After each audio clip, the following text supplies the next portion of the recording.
नमस्कार दोस्तों, DD red के एक और रिएक्शन वीडियो में आप सभी का स्वागत है। मैं हूं आलोक। तो आज जो वीडियो लेकर आया हूं वो चीमा जी का वीडियो है। बेचारे बड़े परेशान हैं। US put restrictions on 19 new Pakistani companies, why India is not under restrictions. Cheema ji परेशान है कि सिर्फ पाकिस्तानी कंपनियों पर ही क्यों बैन लगाए जा रहे हैं, सैंक्शन लगाए जा रहे हैं। अब 19 नई पाकिस्तानी कंपनियों पर सैंक्शन लग गए, भारत को क्यों नहीं लगा रहे हो? मतलब ये ठीक वैसे ही हो गया कि क्लास में टीचर ने बदमाशी करने वाले बच्चे को सजा दी, और जो बेचारा शरीफ बच्चा बैठा है, अब वो बदमाश बच्चा ये कहे नहीं उसको क्यों नहीं तुम सजा दे रहे हो, तुम मुझे सिर्फ क्यों सजा दे रहे हो? अब बताइए, अब इसका क्या जवाब दिया जाए। खैर चलिए वीडियो में देखते हैं। दोस्तों एक इम्पॉर्टेंट डेवलपमेंट हुई है। इंटरनेशनल कॉमर्स बिजनेस उससे इम्पैक्ट होगा और वो ये है कि अमेरिका ने 80 कंपनीज जो हैं उनके ऊपर सैंक्शंस लगाई हैं। पर्टिकुलरली ये एक्सपोर्ट के लिए ब्लैक लिस्ट की गई हैं। ये बेसिकली एक इंस्पर ग्रुप है, उसकी 6 सब्सिडरीज हैं। और ये चाइना की एक leading cloud computing and big data service provider, और बहुत सारी जो चाइनीज एंटिटीज हैं जो इसके इर्द गिर्द घूमती हैं उन पे सैंक्शंस लगी हैं। पाकिस्तान की भी 18 कंपनीज के ऊपर सैंक्शंस लगी हैं। इसी तरह ताइवान, साउथ अफ्रीका, यूएई की कुछ कंपनीज के ऊपर भी सैंक्शंस लगी हैं। आप जरा इस चीज को समझिएगा।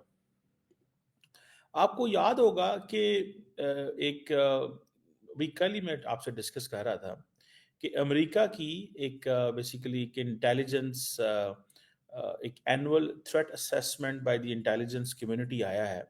उसमें कहा गया China poses the biggest military threat to the United States. ये बेसिकली इसकी अप्रोच है। अच्छा, आप जरा इसको समझिएगा। China poses biggest military threat to the United States, ये अमेरिकन इंटेलिजेंस कह रही है। 80 कंपनियां जो जिनका ताल्लुक सुपर कंप्यूटर से है, जिनका ताल्लुक क्लाउड कंप्यूटिंग से है, डेटा सर्विस प्रोवाइडर से है, उनको सैंक्शन कर दिया गया। और ये जो कंपनी है बेसिकली इंस्पर ग्रुप, ये चाइनीज एक मल्टीनेशनल आईटी कंपनी है जो cloud computing, big data, artificial intelligence, enterprises और इसमें वो करती है। देखिए 18 पाकिस्तानी कंपनीज को सैंक्शन किया गया। इंडिया की कोई कंपनी किसी को कुछ सैंक्शन नहीं किया गया। उसकी वजह क्या? अक्सर हम जब पाकिस्तान में बात करते हैं जी कि पाकिस्तान के साथ ये क्या अमेरिका बिहेवियर है और इंडिया के साथ क्या है, तो हमारे जो फॉरेन पॉलिसी एक्सपर्ट हैं, जो एम्बेसडर्स हैं, स्ट्रेटेजिक कम्युनिटी के लोग हैं, वो कहते हैं जनाब इनफैक्ट मसला ये है कि ये लोग जो हैं, इंडिया को अमेरिका ने चुन लिया है as a partner in Indo Pacific, और जो इंडिया सर्विसेज प्रोवाइड करेगा अमेरिका को वो हम नहीं कर सकते। So we have excused ourselves.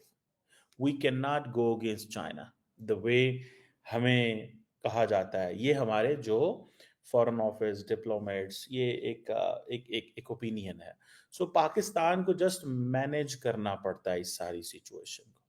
अब देखिए ये जो ये जो आर्टिफिशियल इंटेलिजेंस बिग डाटा वाली कंपनी है, ये शैंडोंग चाइना में है। और जैसे मैंने बताया कि AI, cloud computing, data centres, enterprise software, IT infrastructure, और इनकी ग्लोबल प्रेजेंस है। ये कोई ऐसी नहीं है। सर्वर्स हैं इनके, क्लाउड कंप्यूटिंग सॉल्यूशंस देते हैं, बिग डाटा सॉल्यूशंस देते हैं, एआई के सॉल्यूशंस देते हैं, और इनकी मार्केट पोजीशन भी अच्छी है। कहा जाता है कि ये जो इंस्पर है, it is ranked among the top 3 जो सर्वर प्रोवाइडर्स हैं उनमें इनका रैंक आता है। और जैसे डेल है या लिनोवो है, इस तरह की और जो है, और ये दुनिया की बड़ी कंपनियों के साथ कोलैबोरेट भी करते हैं। अब पाकिस्तान की बात आती है।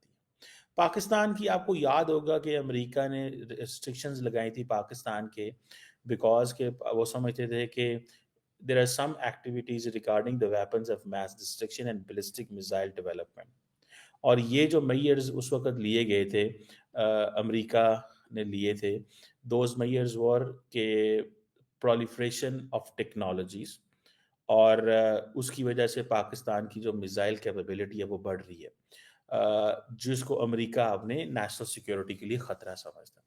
So remember, United States is Pakistan partner, we are good friends, but at the same time जिस चीज़ को अंडरस्टैंड करना है वो ये है कि अमेरिका ये इस चीज़ को बार-बार कहता है कि पाकिस्तान जो है वो अमेरिका की नेशनल सिक्योरिटी को भी कंप्रोमाइज़ कर सकता है because of its missile capability.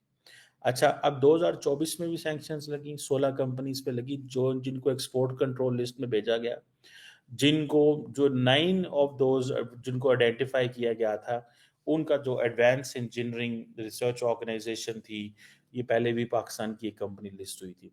लेकिन असल मसला अमेरिका का जो है वो long range ballistic missile capability था। अब जो प्रॉब्लम आ रहा है अमेरिका को, अब प्रॉब्लम ये आ रहा है कि अब वो समझते हैं कि अब हमें अमेरिकन चाइनीज़ जो हैं वो टफ टाइम दे रहे हैं। वो टफ टाइम किस चीज़ में दे रहे हैं? मिलिट्री, साइबर थ्रेट और इन चीज़ों में। सो वो समझते हैं कि पाकिस्तान जो है वो चाइनीज़ कंपनीज़ को सपोर्ट कर रहा है। सो ये जो यूएस इंटेलिजेंस की रिपोर्ट है कि चाइना जो है वो 2030 तक आर्टिफिशियल इंटेलिजेंस के अंदर दुनिया में लीड करना चाहता है। चाइनीज़ जो मिलिट्री की जो कैपेबिलिटी है ताइवान कॉन्फ्लिक्ट के अंदर वो बढ़ रही है।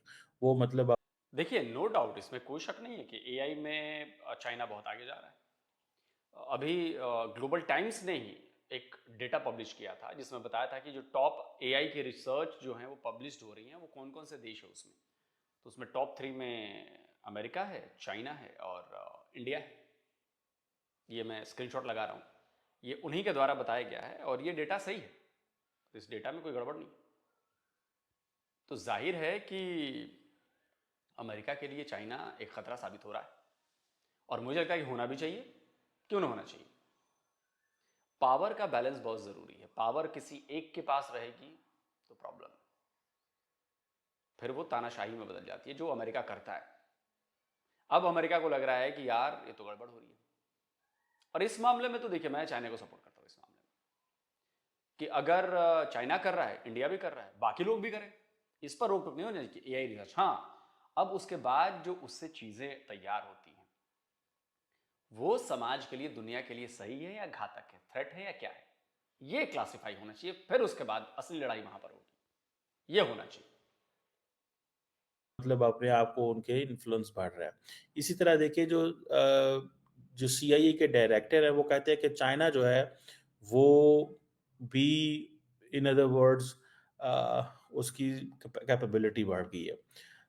अब ये जो चीज़ें हैं जिसकी वजह से ये अंदाज़ा होता है कि ये वो कंपनीज़ जो साउथ अफ्रीका से हैं, पाकिस्तान से हैं, यूएई से हैं, इनकी ये they are in a very powerful position. इनकी पोज़ीशन बड़ी अहम है कि ये चाइना को असिस्ट करते हैं। और चाइना जो है वो कहते हैं कि उसका मसला ये है कि वो अब अमेरिका को कन्वेंशनल वेपन्स के साथ कॉम्प्रोमाइज़ कर सकता है। यूएस इंफ्रास्ट्रक्चर जो कि साइबर अटैक्स के ज़रिए हमला कर सकता है। इन चीज़ों के ज़रिए हमला कर सकता है। इन सारी चीज़ों के अंदर India doesn't stand anywhere. India is American partner. India in सारी चीज़ों के अंदर अमेरिका का पार्टनर है। क्वांटम कंप्यूटिंग, आर्टिफिशियल इंटेलिजेंस, ये सारे वो एरियाज़ हैं जहाँ पे इंडिया और अमेरिका की पार्टनरशिप है। अब हम कहाँ खड़े हैं? हमें तो वैसे ही आउट कर दिया जाता है, क्योंकि वो कहते हैं आप लोग चाइना के दोस्त हैं। जब पाकिस्तान को आउट कर दिया जाता है तो पाकिस्तान फिर किधर जाए? तो पाकिस्तान तो फिर भाग-भाग के चाइना के पास ही जाएगा ना। जब पाकिस्तान मिलिट्री हार्डवेयर नहीं कहीं से खरीद सकता। इंडिया के पास पैसा है। इंडिया के डिफेंस मिनिस्टर साहब राजनाथ सिंह साहब ने रिसेंटली क्या कहा? वो जो थे उनको मिलते हुए जो हॉलैंड के फॉरेन मिनिस्टर को, डिफेंस मिनिस्टर को क्या कहा? उन्होंने कहा भाईजान पाकिस्तान को आपने कुछ भी नहीं देना। Do not give anything to Pakistan please. मार ये बॉटम लाइन है। और वो क्या कहते हैं? वो कहते हैं नहीं देंगे आप पाकिस्तान को कुछ। अब मुझे ये बताएं, इस सिचुएशन में India is a partner. Pakistan जो है वो एक दूसरी लाइन में जाके खड़ा हो गया, लेकिन Pakistan is trying to manage the relations. अब जब चाइनीज अमरीकी ये कहते हैं कि चाइनीज कन्वेंशनल वेपन्स के ज़रिए भी अमेरिका को हिट कर सकते हैं। उनकी ये एबिलिटी है विद कन्वेंशनल वेपन्स। यूएस का जो इंफ्रास्ट्रक्चर है वो अंडर थ्रेट है, साइबर अटैक्स कर सकते हैं। ठीक है ना जी? और Russia, Iran, north Korea, China वो जो डेलिब्रेट कैंपेन्स करना चाह रहे हैं कि इंडिया वो अमेरिका के ऊपर एडवांटेज करे। सो ये एक वो है, जिसे वो कहते हैं ना कि, और ख़ास तौर पे जो यूक्रेन की जो वॉर है, बेसिकली वो समझते हैं कि इसने, this war has given lessons कि किस तरह जो वेस्टर्न वेपन्स हैं और जो वो लार्ज स्केल के ऊपर अंडर थ्रेट भी हैं, और चाइना और रशिया की क्या कैपेबिलिटीज़ है। सो वो इस चीज़ को समझते हैं कि ये जो हमें हर कीमत के ऊपर वो ममालिक जो चाइना के साथ मिल के काम करते हैं, उनको भी इस कैटेगरी में लेके आना है। सो इसका मतलब ये है कि फ्यूचर के अंदर पाकिस्तान की जो एक्सेस है टू टेक्नोलॉजी वो रुक जाएगी, और वो कंप्रोमाइज़ होगी। हमारी कंपनीज़ जो हैं वो वेस्टर्न वर्ल्ड तक नहीं पहुँच जाएँगी। लेकिन देखिए, इसके लिए भी आप लोग जिम्मेदार हैं ना। आपके यहाँ पॉलिटिकल स्टेबिलिटी नहीं है। पॉलिटिकल स्टेबिलिटी होना बहुत ज़रूरी है। वो नहीं है। 78 ईयर्स में, जब से पाकिस्तान बना है, तब से पॉलिटिकल स्टेबिलिटी नहीं है। तो हम आप पर, हम नहीं, पूरी दुनिया पर भरोसा नहीं कर सकती कि नहीं जी भरोसेमंद आदमी है। आप लोग ट्रस्ट के काबिल नहीं हैं। आप लोगों ने धोखे भी बहुत दिए। अगर आपने सोवियत के खिलाफ अमेरिका की मदद की है, तो आपने अमेरिका के खिलाफ तालिबान को पैदा भी किया। पॉइंट समझिएगी। आपको लगता है कि आपने बड़ी चालाकी से काम किया है, आपने इधर भी कर लिया, उधर भी कर लिया, मैनेज कर लिया। आपने मैनेज नहीं किया, आपने अपने पैरों को कुल्हाड़ी पे मारा है। क्या सीआईए वाले पागल हैं, अमेरिका वाले पागल हैं? वो नहीं देखते, वो नहीं समझते कि आप एक तरफ तो हमारी भी मदद कर रहे हो, दूसरी तरफ तालिबान को भी पैदा कर रहे हो जो हमारे ही खिलाफ काम कर रहे हैं। आपने हमेशा डबल क्रॉस किया है, दोनों तरफ से अपना फायदा लिया है। तो जब जरूरत पड़ेगी तो बाकी लोग भी तो करेंगे ना। आपकी चालाकियां वो समझते हैं। जब उनकी जरूरत थी तो वो चुप थे, आज उनकी जरूरत नहीं है तो आज आपको ठोक रहे हैं। आपने डबल फायदा लिया है, आपने डबल क्रॉस किया है। इसको धोखा देके उसको, उसको धोखा देके इसको। तो ये तो आपकी फितरत में है। तो अब क्या है ये रोना रो रहे हैं कि जी सैंक्शन लगा देते हैं, ये कर देते हैं, वो कर देते हैं। ओसामा बिन लादेन को हीरो हमने बनाया था कि आपके फॉर्मर प्राइम मिनिस्टर ने बनाया? ओसामा बिन लादेन के नाम पर लाइब्रेरी आपके यहां चल रही है ना, हमारे यहां तो नहीं चल रही। ओसामा बिन लादेन को छुपा के आपने रखा, हमने तो नहीं रखा। 139 यूएन डेजिग्नेटेड टेररिस्ट आपके यहां हैं, हमारे यहां तो नहीं है, पाकिस्तान में। तो पाकिस्तान पर ट्रस्ट का इशू है सर चीमा जी। कोई ट्रस्टवर्दी लोग नहीं है आप लोग, धोखेबाज लोग हैं आप लोग। ट्रस्टवर्दी नहीं होते, भरोसे के लायक नहीं है आप लोग। आप पर भरोसा करना मतलब खुद की जान गंवाना। लेकिन हमारी कंपनीज़ को चाइना तक एक्सेस मिलेगी। अब इस चीज़ पे अमेरिका जो है वो कितना को पाकिस्तान को टफ टाइम दे सकता है, वो एक डिफरेंट चीज़ है। अब चाइना की जो मिलिट्री है उसके पास एडवांस कैपेबिलिटीज़ हैं। सो पाकिस्तान सीधा-सीधा चाइनीज़ ब्लॉक में नज़र आ रहा है, इंडिया सीधा-सीधा अमेरिकन ब्लॉक में। सर जी मैं यहां पर डिफर करता हूं। आप कैसे कह सकते हैं कि हम ब्लॉक में? हम किसी ब्लॉक में नहीं है। हम नॉन अलाइनमेंट वाले लोग हैं सर, आप ये मत भूलिए।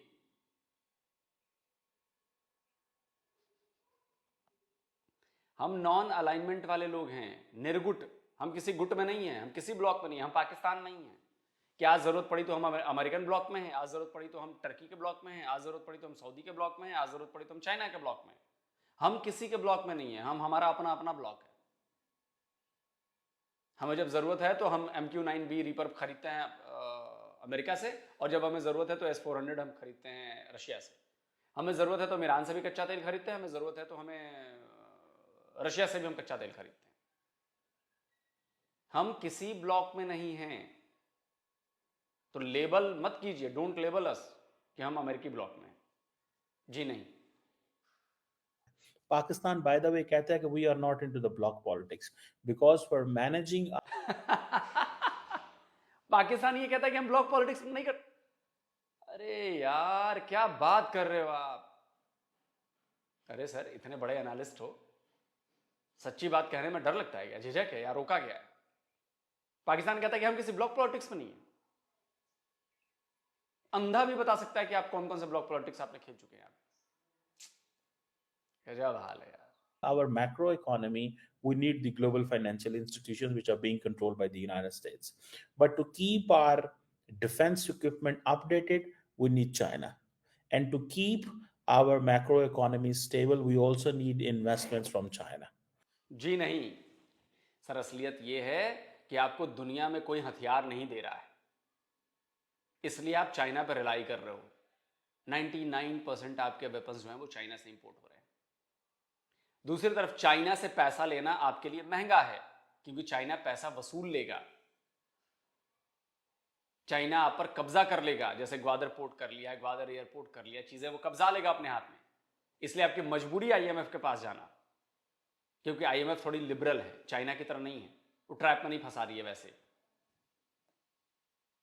और आप इसको अलग मोड़ दे रहे हो। China. And even to keep our retail economy, micro economic challenges को देखने के लिए भी हमें चाइना से चीज़ें चाहिए होती हैं। सो चाइना जो है वो हमारे लिए बड़ा इंपॉर्टेंट है, क्योंकि अमेरिका ने सारे रास्ते, जस्ट गो एंड रीड 2024 और 23 के जो ट्रिप हैं, the 2024 trip that was done by क्या नाम था उनका जो थे यार, मुझे नाम भूल गया उनके, बाइडेन साहब, इंडिया। आप वो ज़रा जॉइंट स्टेटमेंट पढ़ लें। और वो ट्रिप जो प्राइम मिनिस्टर मोदी का जून 2023 में अमेरिका में था, उसकी ज़रा रीडिंग कर लें, जहाँ पे अमेरिकन कहते हैं कि we are going for a comprehensive global strategic partnership, comprehensive global strategic partnership, उसकी बात करते हैं। सो मुझे ऐसे लगता है कि ये चीज़ जो है ये it is going to be, हमारे लिए रास्ते कम है, लेकिन हमें उस तरह चाइनीज स्पेस नहीं देते जिस तरह इंडिया को अमेरिका देता है, because in American basically India का ओवरऑल शिफ्ट बदलना चाहते हैं, उसकी ओवरऑल रुख मोड़ना चाहते हैं। सो चाइना जो है उसकी जो मिलिट्री है वो कहते हैं कि एडवांस कैपेबिलिटीज रखती है, उसके पास जो हाइपरसोनिक वेपन्स हैं, स्टेल्थ एयरक्राफ्ट है, एडवांस सबमरीन्स हैं, यहाँ पर cyber and space warfare assets जो हैं, न्यूक्लियर वेपन्स जो हैं, वो कहते हैं ये एडवांस लेवल पे। और ये जो तुलसी गैबर्ट साहबा हैं उसने ये बातें बताई हुई हैं, ठीक है जी, इंटेलिजेंस जो असेसमेंट्स में, और उसने ये कहा है कि the most capable strategic partner, एक ही मुल्क है जो कैपेबल है और वो चाइना है, और कोई कैपेबल नहीं है। या अगर ये कहा जाए मोस्ट कैपेबल, कैपेबल और भी हैं लेकिन that is the most capable. तो यहाँ से अंदाज़ा लगाएं कि चाइना जो है उसकी उसके साथ जो लोग कारोबार कर रहे हैं या उसके साथ जो लोग अपनी बिजनेस कर रहे हैं, वो सारे के सारे दे आर अंडर थ्रेट। वो एक अंडर थ्रेट है हम लोग, क्योंकि हमें इस चीज़ का पता है कि what to do and what not to do, हमने किधर जाना है और किधर नहीं जाना। सो आप इधर से अंदाज़ा जो है वो लगा सकते हैं कि ये चीज़ जो है वो कैसे चल रही है। मुझे ऐसे लगता है ज़ाती तौर पे कि जब आपके लिए अपॉर्चुनिटीज़ ना हो तो आप क्या करेंगे? ठीक है ना? आप फिर यही करेंगे, आप जिधर आपको अपॉर्चुनिटी मिल रही है आप वहीं जाएँगे। अगर अमेरिकन का, अब हमें क्या प्रॉब्लम है, हमारा जो टेक इंफ्रास्ट्रक्चर है, जो हमारा टेक्नोलॉजी का जो इंफ्रास्ट्रक्चर है, अमेरिकन समझते हैं कि चाइनीज़ इतने पेनिट्रेट कर गए हैं कि इट्स इर्रिवर्सिबल। जैसे फॉर एग्जांपल अमेरिकन्स ने मना कर दिया यूरोपियंस को, ब्रिटिश को, कि they should not let Huawei और बाकी जो वेस्टर्न कंपनी, चाइनीज कंपनी है, to get into the Europe, otherwise उनके लिए काम करना मुश्किल हो जाएगा यूरोप के साथ। तो उन्होंने फौरन चाइनीज को फारग कर दिया। अब हमारे पास तो हवावे ही है ना, हमें तो कोई और ऑफर नहीं कर रहा। सो जो चाइनीज हैं वो आप ये समझ लें कि दे आर एन अपॉर्चुनिटी। वरना अगर चाइना भी पाकिस्तान के साथ ना हो तो फ्रैंकली स्पीकिंग जिस तरह इंडिया एक एडवांटेजेस पोजीशन में चला जाता, हमारी तो जैसे कहते हैं ना एक प्रॉब्लम बन जाती। सो ये जो चलिए सर, कोई बात नहीं, तो अच्छी बात है ना, आप चाइना को रखिए, चाइना से आप ट्रेड कीजिए, चाइना से आप टेक्नोलॉजी लीजिए, चाइना से आप अभी वो 5th जनरेशन फाइटर जेट ले तो रहे हैं। इस पे भी अमेरिकी बहादुर जो हैं, सैम बहादुर, कुछ बोलेंगे। और देखिए, पाकिस्तान को चाहिए, लेकिन पाकिस्तान को क्या चाहिए? पाकिस्तान को सिर्फ डॉलर्स चाहिए, और उससे कोई मतलब नहीं है पाकिस्तान को।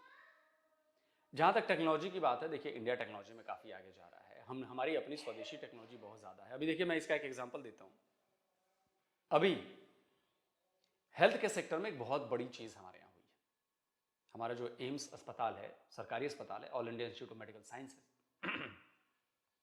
वहाँ पर देश में बनी पहली MRI मशीन जो है वो लग गई है। MRI मशीन स्कैनिंग में इस्तेमाल होती है, जैसे सिटी स्कैन है, सिटी स्कैन से ऊपर वाली चीज़ है वो MRI scan, magnetic resonance imaging शायद कहते हैं इसको, जहाँ तक मुझे याद आ रहा है। अगर मैं गलत बोलूँ तो भैया करेक्ट कर देना आप लोग।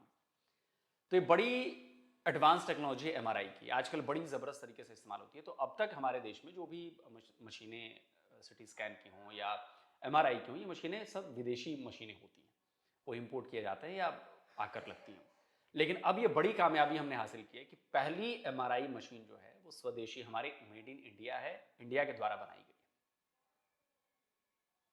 तो इसका फायदा अब आने वाले वक्त में आप देखिएगा मिलेगी। हमने हाइड्रोजन से चलने वाली ट्रेन बना दी है। वो छोड़िए, अभी मैं कहीं देख रहा था, किसी ने मुझे वीडियो शेयर किया, हमारे एक दर्शक ने, हाइड्रोजन से चलने वाली JCB मशीन, जिनका इस्तेमाल कंस्ट्रक्शन में बहुत ज्यादा होता है। मैं आपको वो दिखाना चाहता हूं कि कैसे JCB मशीन हाइड्रोजन से चलने लगी, हाइड्रोजन फ्यूल से। देखिए, ये इतनी बड़ी JCB मशीन जो है चलती है पानी से। यहाँ लिखा हुआ है S2। इस JCB के अंदर आपको डीजल की जगह हाइड्रोजन गैस डलानी पड़ेगी। ये हाइड्रोजन वाली JCB मशीन जीरो कार्बन पैदा करती है, सेम पावर है, सेम टॉर्क है, इसमें आपको सेम मैन्युफैक्चरिंग फुटप्रिंट से आती है। इसमें आपको 55 किलोवाट की पावर मिल जाती है। इसमें आपको टैंक मिलता है 20 लीटर का, स्केलेबल है जो 390 लीटर तक, और मैक्स प्रेशर आता है 350 बार्स का। देखा आपने? तो हमारे यहाँ तो हाइड्रोजन से अब ट्रेन चलने वाली है, हाइड्रोजन से बसें चला रहे हैं हम। तो आप सोचिए पाकिस्तान अभी टेक्नोलॉजी में कितना पीछे है, कितना पीछे है। 5G हमने अपना बना लिया है। आपका जो मैग्नेटिक ट्रेन है, जो हाइपर लूप है, वो उस पर काम कर रहे हैं हम। IIT मद्रास ने बड़ा जबरदस्त काम किया उस पर, पैसे और सैंक्शन हुए भारत सरकार की तरफ से। तो हम तो लगातार अपने आप को अपग्रेड कर रहे हैं, नई नई चीजें खोज रहे हैं, इन्वेंशन कर रहे हैं। AI में हम बहुत जबरदस्त तरीके से काम कर रहे हैं। लेकिन पाकिस्तान क्या कर रहा है? और उसके बाद पाकिस्तान बैठ के रोता है कि जी हमें तो ये नहीं मिल रहा, तो हमारे साथ ये हो रहा है, तो हमें छांट दिया जाता है, तो हमें छटुआ बोला जाता है, हमें आउट कर दिया जाता है। क्यों ना किया जाए? आपने अचीव क्या किया है? चाइना से बोरो की हुई टेक्नोलॉजी, आपने कुछ अपना किया, नया किया। आज एक ढंग की बाइक नहीं बना सके आप 78 ईयर्स में। आज भी आपके यहाँ वो बाइक्स हैं जो हमारे यहाँ शायद 20 साल पहले मेरे जमाने में चलनी बंद हो गई थी, वो बाइक्स आज आपके यहाँ बनती हैं। तो प्रॉब्लम आपके बेस में है, पहले बेस को ठीक करिए, तब जाकर होगी। और भारत की चिंता छोड़ दीजिए, भारत पर सैंक्शन लग रहे हैं कि नहीं लग रहे हैं, मैंने बताया ना, ट्रस्ट का इशू है। आपके यहाँ आतंक टेररिस्ट देश है पाकिस्तान, भारत नहीं है,